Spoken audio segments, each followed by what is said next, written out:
Hello students, कैसे हो? Welcome back to my channel.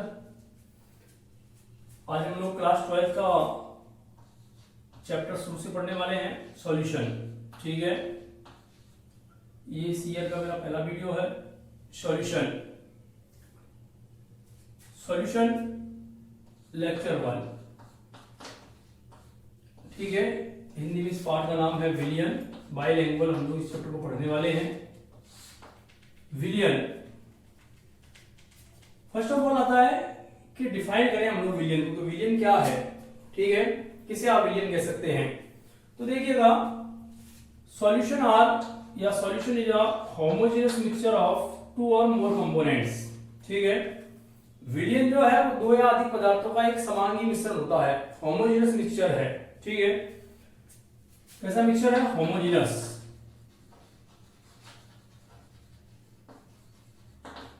Homogeneous mixture, समांगी मिश्रण। इसमें कंपोनेंट्स के नंबर दो हो सकते हैं, दो से ज्यादा हो सकते हैं। ठीक है, दो अवयव या तीन अवयव, चार अवयव, कुछ भी आप मिला सकते हैं। तो ये एक प्रकार का होमोजेनियस मिक्सचर होता है। अब इसका मीन्स क्या है होमोजेनियस का? Homogeneous means all the properties and composition of solution is uniform through out the solution. मतलब पूरे सॉल्यूशन में उसका जो संगठन है, उसका जो कंपोजिशन है और उसकी जो प्रॉपर्टी है वो यूनिफॉर्म होंगी, एक जैसी होंगी। ये नहीं कि सॉल्यूशन के ऊपरी भाग में प्रॉपर्टी कुछ आ रही है, बीच के भाग में प्रॉपर्टी कुछ आ रही है, नीचे के भाग की प्रॉपर्टी कुछ अलग है, या फिर यहाँ जो कंपोजिशन है वो अलग है, यहाँ का कंपोजिशन अलग है, यहाँ का कंपोजिशन अलग है, यहाँ ज्यादा मीठा है, यहाँ कम मीठा है, यहाँ फिर वापस से और ज्यादा मीठा है। ऐसा नहीं होता है। ठीक है, तो ये होमोजेनियस मिक्सचर होगा। तो solution is a homogeneous mixture of two or more components. इसका मतलब विलियन जो है वो दो या दो से अधिक पदार्थों का एक समांगी क्या होता है? मिश्रण होता है। ठीक है, अब देखिएगा, इस मिक्सचर में यदि दो कंपोनेंट हैं, केवल दो ही चीजें आपने मिलाई हुई हैं, तो उसके आप कहेंगे बाइनरी सॉल्यूशन, द्विअंगी विलियन। तीन है तो ट्राइनरी या त्रिअंगी सॉल्यूशन। चार है तो चतुर्थक या क्वार्टरनरी सॉल्यूशन वो आपका कहलाता है। या इस चैप्टर में जब आप डिस्कस करने वाले हैं वो है बाइनरी सॉल्यूशन। इनिशियल पार्ट है, थोड़ा फास्ट पढ़ेंगे इसको हम लोग। बाइनरी सॉल्यूशन,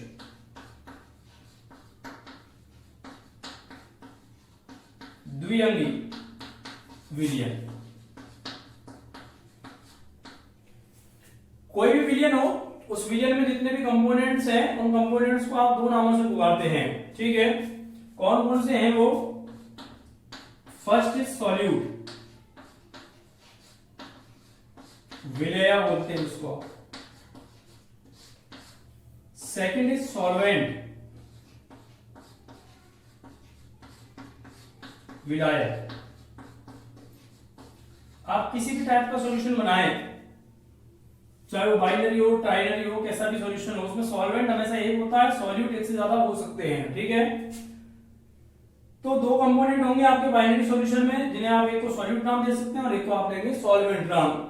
नॉर्मली अगर कहा जाए तो सॉल्यूट जो है वो लेस इन अमाउंट, मतलब मात्रा में कम होता है। जनरली ये कम मात्रा में होता है, और ये आपका एक्सेस इन अमाउंट हुआ। उसके कंपेरिजन में नॉर्मली ये ज्यादा मात्रा में होता है। ठीक है, सॉल्यूट और सॉल्वेंट ये जनरली कम अमाउंट में होता है, ज्यादा अमाउंट में होता है। अगर अपनी लैंग्वेज में सिंपली डिफाइन करें तो ये जिसे आप घोलते हैं, और ये वो जिसमें आप घोलते हैं, जिसे घोलते हैं, जिसमें घोलते हैं, जिसे घोला जाता है और जिसमें घोला जाता है। फॉर एग्जाम्पल, आप साल्ट लें, ठीक है, कॉमन साल्ट जो आप यूज करते हैं खाने में, NaCl, इसको वाटर में डिसॉल्व करें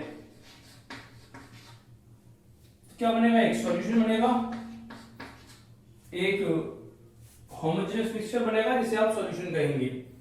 अब इस सॉल्यूशन में ये जो आपने मिक्स किया है NaCl और वाटर को, तो यहाँ NaCl क्या है आपका? सॉल्यूट, और ये क्या है आपका? सॉल्वेंट। मतलब ये विलेय है और ये आपका क्या है? विलायक है। समझ में आ गया आपके? ये विलेय है और ये क्या है आपका? विलायक है। ठीक है, तो बाइनरी सॉल्यूशन में दो कंपोनेंट है आपके, एक कंपोनेंट को हम सॉल्यूट कह रहे हैं और एक को सॉल्वेंट कह रहे हैं। जनरली जो लेस अमाउंट में होता है वो आपका सॉल्यूट होता है और जो एक्सेस अमाउंट में होता है वो आपका क्या होता है, सॉल्वेंट होता है। अपन जो जिसे आप घोल रहे हैं वो आपका सॉल्यूट है और जिसमें घोला जा रहा है वो आपका सॉल्वेंट है, विलायक है। अगर मान लीजिए मिक्सचर में दो से ज्यादा कंपोनेंट हैं तो आपको ये मान लेना है कि उसमें से एक कंपोनेंट ऐसा होगा जो सॉल्वेंट की तरह होगा, बाकी के सारे कंपोनेंट क्या होंगे, सॉल्यूट होंगे। ठीक है, बाइनरी सॉल्यूशन में दो कंपोनेंट्स हम लेके चलेंगे यहाँ, सॉल्यूट और सॉल्वेंट। इस चैप्टर में जितना भी डिस्कशन है वो बाइनरी सॉल्यूशन को लेकर के है, सॉल्यूट और सॉल्वेंट। ठीक, समझ में आ गया ना। सॉल्यूट विलेय है जिसे आप बोल रहे हैं, सॉल्वेंट विलायक है जिसमें आप बोल रहे हैं। आप शुगर लें, वाटर में डिसॉल्व करें, शुगर क्या हो जाएगा आपका सॉल्यूट और वाटर क्या हो जाएगा आपका सॉल्वेंट हो जाएगा। अब देखिएगा ये जो सॉल्वेंट है इसकी फिजिकल प्रॉपर्टीज क्या है, मतलब फिजिकल स्टेट क्या है। उस फिजिकल स्टेट के अकॉर्डिंग आप सॉल्यूशंस को तीन पार्ट में डिवाइड कर सकते हैं। अब वो तीन पार्ट कौन कौन से हैं देखिएगा।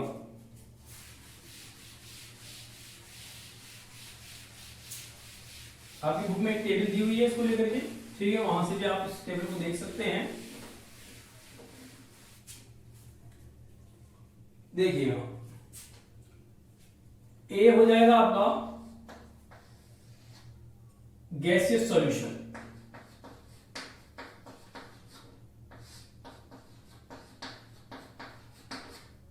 गैसीय विलयन,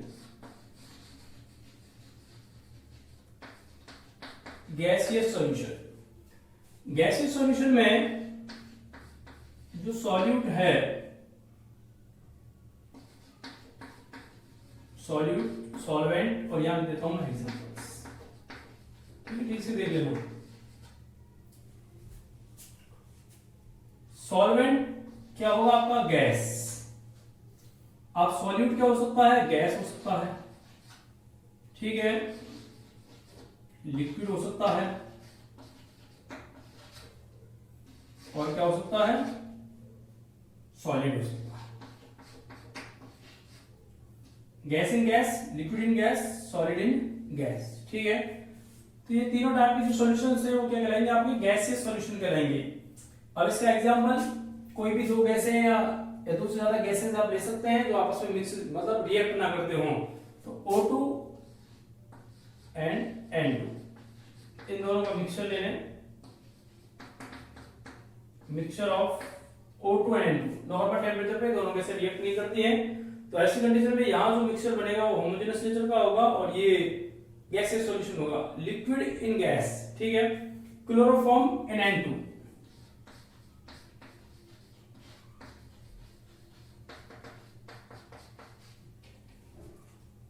उसके बाद solid in gas.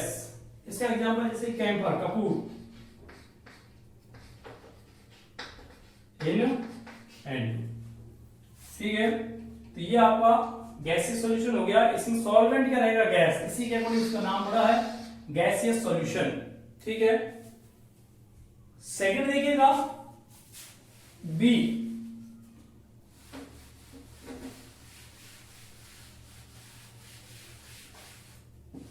B type में आपके हो जाएगा लिक्विड सॉल्यूशन,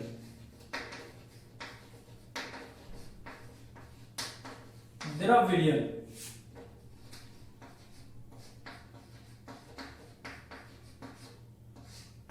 द्रव विलयन।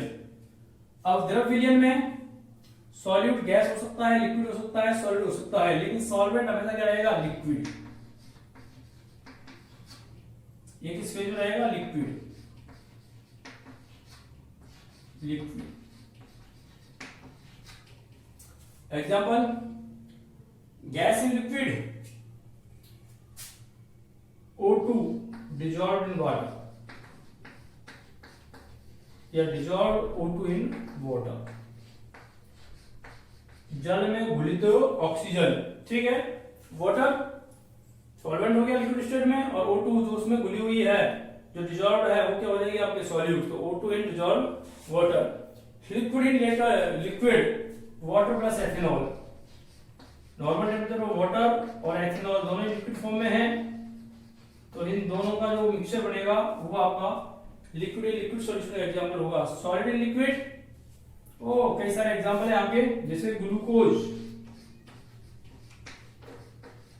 इन वाटर, ग्लूकोज को वाटर में डिजोल्व कर दीजिए, तो ये आपका एक और टाइप का सॉल्यूशन, ठीक है।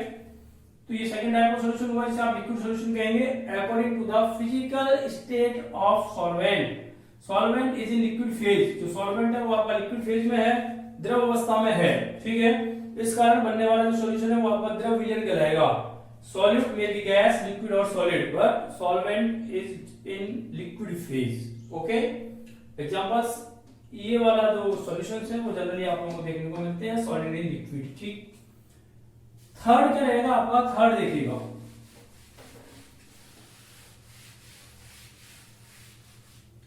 थर्ड एग्जांपल की अगर बात की जाए या तीसरे टाइप की अगर बात की जाए, सी सॉलिड सॉल्यूशन।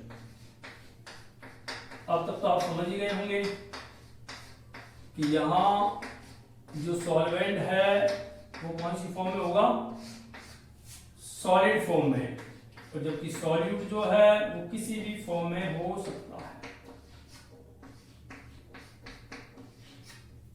ठीक है। ये जो है वो किसी भी फेज में हो सकता है।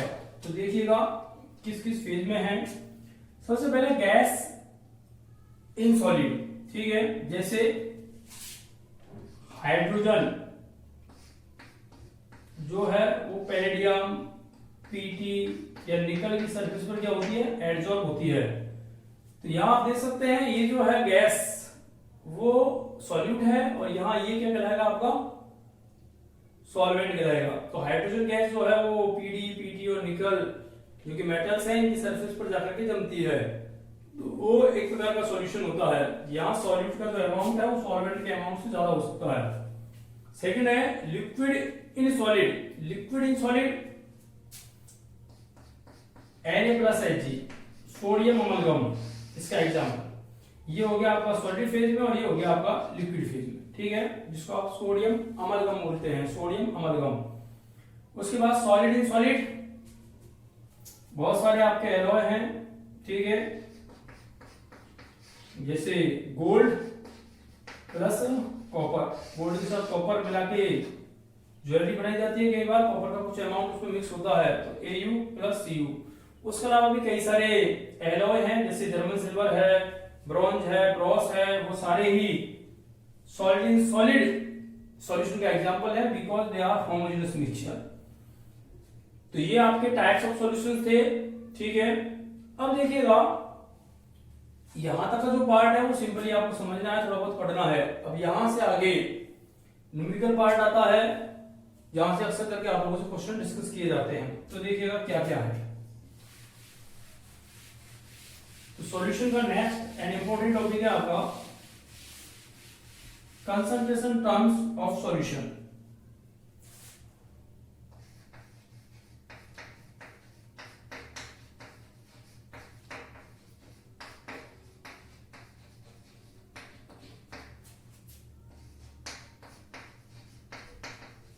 विलयन के सांद्रता पर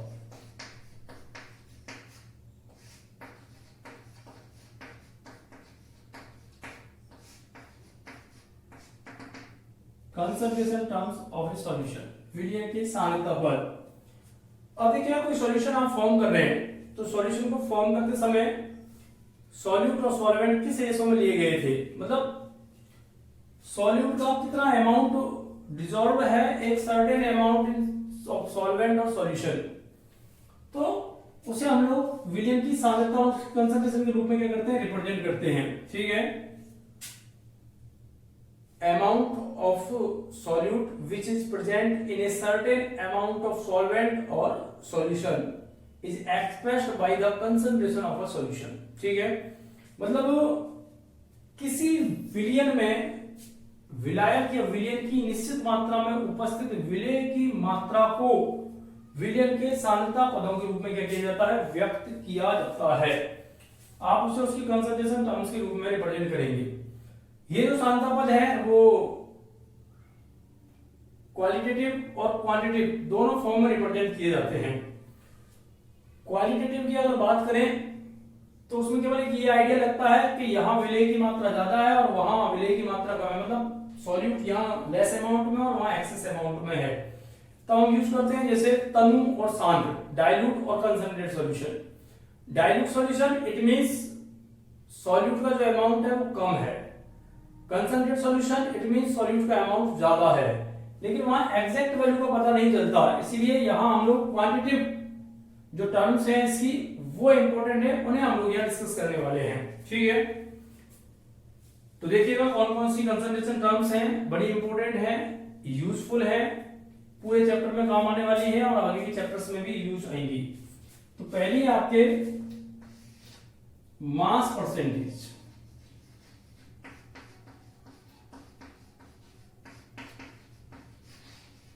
मास परसेंटेज, ठीक है, द्रव्यमान प्रतिशतता।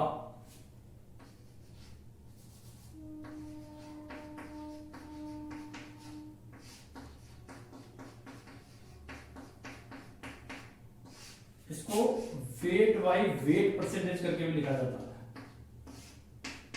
ठीक है, mass percentage, weight by wait percentage, it means mass of solute in gram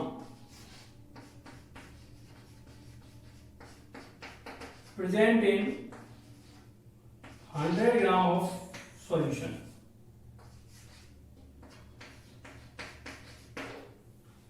मतलब विलयन के प्रति 100 ग्राम में उपस्थित विलेय की ग्राम में मात्रा, मास of solute in gram present in 100 gram of solution. अगर आप टोटल सॉल्यूशन में से 100 ग्राम सॉल्यूशन लें तो उसमें सॉल्यूट का कितना मास आएगा वो उसका मास परसेंटेज कहलाता है। वैसे दो जो कंपोनेंट हैं सॉल्यूट और सॉल्वेंट, दोनों के लिए आप मास परसेंटेज कैलकुलेट कर सकते हैं। यहां हम लोग सॉल्यूट की फॉर्म में लिख रहे हैं इसको, बाकी सॉल्वेंट के लिए भी कैलकुलेट किया जा सकता है। Mass of solvent in gram present in 100 gram of solution.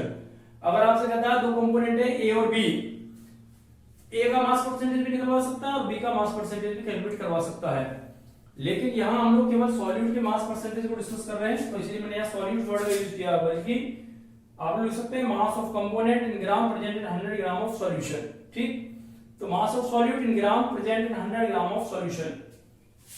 Formula क्या लिखेंगे इसका, वेट बाय वेट परसेंटेज या मास परसेंटेज ऑफ कंपोनेंट या of solute, of solute is equal to mass of solute divided by total mass of solution multiplied with 100। Percentage 100 में calculate किया जाता है। Solute का द्रव्यमान, विलेय का द्रव्यमान बटे विलयन का द्रव्यमान इनटू 100, इससे आप इसका परसेंटेज कैलकुलेट कर सकते हैं। एक एग्जांपल देखिएगा, आपको दिया गया है द्रव्यमान अनुसार 20% एक्वस सॉल्यूशन ऑफ ग्लूकोज। आपको द्रव्यमान के अकॉर्डिंग 20% मतलब वेट बाय वेट सॉल्यूशन दिया हुआ है ग्लूकोज का, जलीय विलयन aqueous solution of glucose. 20% weight by weight aqueous solution of glucose are given. इसका मींस क्या है, इसका मींस ये है कि 20 ग्राम तो क्या है ग्लूकोज, उसको 80 ग्राम वाटर में डिसॉल्व करके टोटल वॉल्यूम 100 ग्राम ऑब्टेन किया गया। ठीक है, समझ गए आप लोग। 20% ग्लूकोज का एक्वस सॉल्यूशन है, इट मींस जो सॉल्यूट है ग्लूकोज उसका अमाउंट कितना है 20 ग्राम और सॉल्वेंट जो वाटर है वो कितना है 80 ग्राम, दोनों को मिक्स किया तब जाकर कितना है आपका 100 ग्राम। तो इन 100 gram solution mass of solute is कितना है 20 ग्राम। ठीक है, तो 100 ग्राम में उपस्थित मात्रा कैलकुलेट करनी होती है, आपको अमाउंट कैलकुलेट करना होता है, जो कितना है 20 ग्राम है, 20 ग्राम है। ठीक है, इस टाइप के क्वेश्चन में मिस्टेक क्या होती है कई बार क्वेश्चन दिया होता है 5 ग्राम NaOH is dissolved in 95 gram water. 5 gram NaOH 95 ग्राम जल में उपस्थित है। तो 5 ग्राम सॉल्यूट है और 95 ग्राम क्या है, सॉल्वेंट। दोनों को ऐड करेंगे तब जाकर टोटल कितना आएगा आपका 100 ग्राम। अब आप निकाल सकते हैं 5/100 into 100 कितना है। मिस्टेक क्या होती है, बच्चे करते हैं 5/95। ध्यान रखना सॉल्यूट प्लस सॉल्वेंट तब जाकर आपको सॉल्यूशन का मास कैलकुलेट होगा पूरा। ठीक है, तो पहले सॉल्यूशन का निकालें, उसके बाद आगे सवाल सॉल्व करें। इसके आगे हम लोग कल डिस्कस करने वाले हैं, इस पर 1-2 न्यूमेरिकल्स देखेंगे और बाकी की कंसंट्रेशन टर्म्स नेक्स्ट लेक्चर में हम लोग डिस्कस करेंगे। ठीक है, आज के लिए इतना। ओके।